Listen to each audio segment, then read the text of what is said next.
আজ আমি তোমাদেরকে আলুর পরোটা করে দেখাবো, একদম অন্য রকম স্বাদের।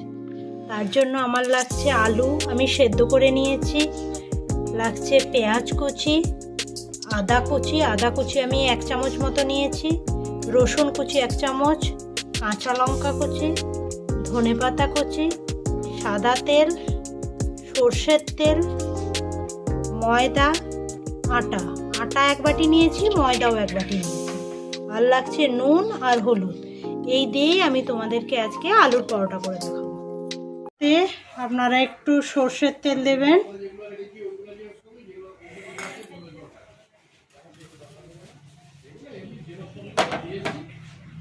তেলটা গরম হলে প্রথমে রসুন কুচি,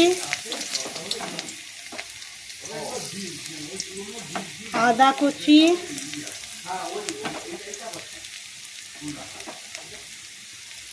দিয়ে একটু লাল করে, একটু লাল না, একটু 2 মিনিট নাড়াচাড়া করে নিতে হবে।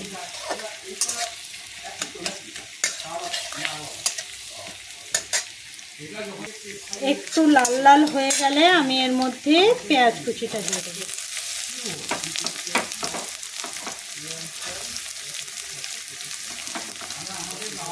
পেঁয়াজটা একটু লাল লাল হোক, এরপর আমি এর মধ্যে কাঁচা লঙ্কা কুচিটা দিয়ে দেবো। যে যেমন ঝাল খাবেন সেরকম দেবেন কাঁচা লঙ্কাটা।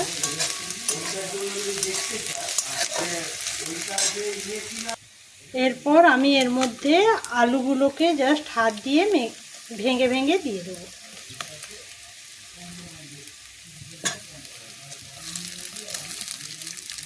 এখানে আমি 4টে মতো মিডিয়াম সাইজের আলু নিয়েছি।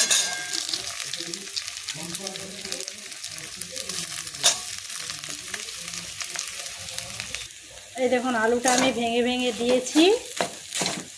এরপর আমি এর মধ্যে হলুদ গুঁড়ো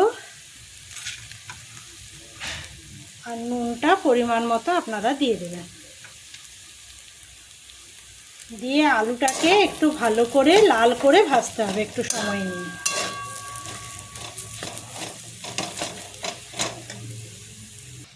এই দেখুন আলুটা মোটামুটি আমার লাল লাল করে ভাজা হয়ে গেছে। এরপর আমি এর মধ্যে দেব ধনেপাতা কুচি।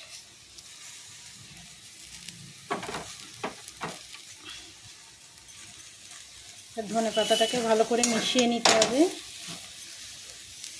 এই দেখুন পুরটা আমার রেডি হয়ে গেছে। এরপর আমি এটাকে নামিয়ে নেব। এই দেখুন পুরটা আমার রেডি হয়ে গেছে। এরপর আমি একটা গামলায় 1 বাটি আটা, বাটি ময়দা দিয়ে দিলাম। এরপর নুন, সাদা তেল 4 চামচ মতো দেবেন। এরপর আমি এর মধ্যে 2-4টে দানা চিনি ফেলে দিলাম। এটা আপনারা দিতেও পারেন, নাও দিতে পারেন, আমি দিলাম একটু খাস্তা হওয়ার জন্য।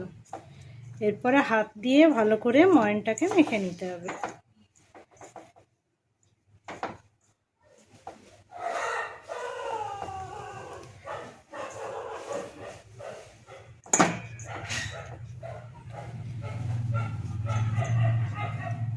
এবারে আমি ময়নটা ভালো করে দিয়ে মেখে নিয়েছি। এরপরে একটু একটু জল দিয়ে আমি ময়দাটাকে মেখে নেব। বেশি জল দেবেন না একসাথে, তাহলে পাতলা হয়ে যাবে।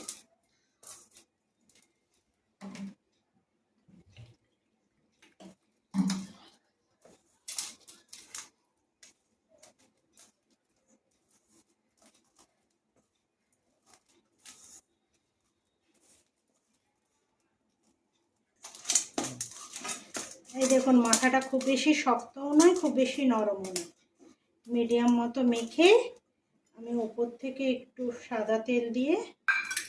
সাদা তেল মাখিয়ে দিলাম। দিয়ে আমি 5 মিনিট মতো এটাকে ঢাকা দিয়ে রেখে দেব। এই যে 5 মিনিট আমি ঢেকে রেখেছিলাম। এরপর এখান থেকে বড় বড় করে লেচি কেটে নিতে হবে। লেচিগুলো এইরকম সাইজের হবে, একটু বড় বড় সাইজের লেচি হবে। এইভাবে আমি সব লেচিগুলো কেটে নেব। আমি একটা একটা লেচি নেব, দিয়ে এই মাঝখানে গোল করে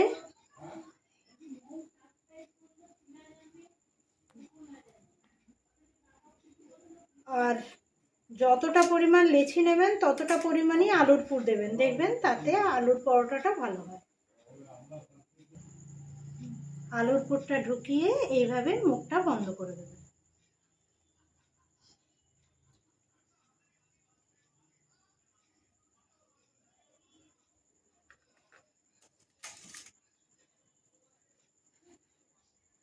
গোল করে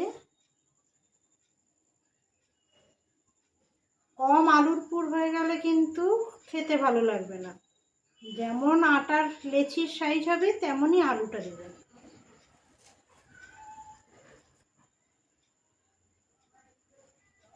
এইভাবে মুখটা বন্ধ করে দেবেন, দিলে আর বেরোবে না। এইভাবে আমি সবগুলো তৈরি করে নেব।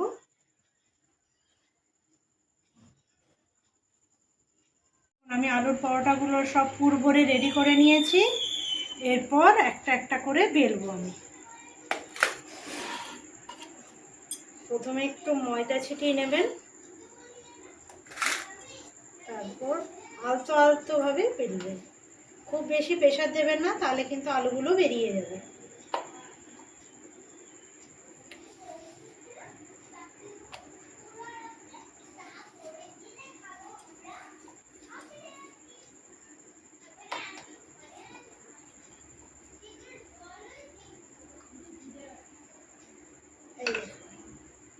আলুর পরোটাগুলো কিন্তু একটু মোটা মোটা হবে। আর দোকানের আলুর পরোটাগুলো করে হচ্ছে, কোনো কোনো দোকানে একটা পাতলা রুটি করে নেয়, তার উপরে পুরটা দিয়ে তার উপরে আরেকটা রুটি দিয়ে বেলে দেয়। কিন্তু ওইভাবে নাই, আপনারা এইভাবে করে দেখবেন। এইভাবে আমি সবগুলো বেলে নেব। এরপর তাওয়াটা গরম করে আমি এই পরোটাটা দিয়ে দিলাম, বুঝলেন। এরপর কিছুক্ষণ সেঁকা হয়ে গেলে এই আরেকটা পাট উল্টে দিতে হবে। তারপর আমি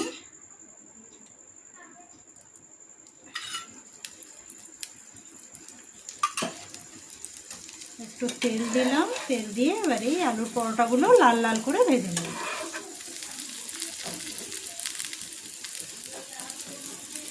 এই দেখুন বেলাটা ভালো হলে এই দেখুন রুটি কত সুন্দর আলু পরোটাটা পুরো রুটির মতো হয়ে ফুলে গেছে। এরকম লাল লাল করে আমাদের ভেজে নিতে হবে। এই দেখুন আমার আলু পরোটাটা ভাজা হয়ে গেছে, একদম মুচমুচ করছে আলু পরোটাটা, এতটাই খাস্তা আছে। এরপর আরেকটা দিয়ে দেবো।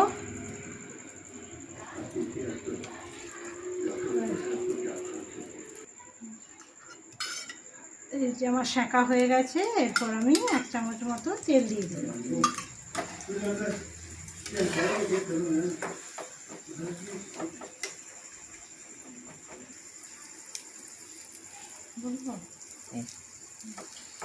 এই দেখুন এই আলুর পরোটা ফুলছে, দেখুন এই আলুর বেলা ভালো হলে আলুর পরোটাগুলো একদম রুটির মতো হয়ে ফুলে যায়। এটাও ভাজা হয়ে গেছে। এইভাবে আমি সব আলুর পরোটাগুলোকে ভেজে নেব।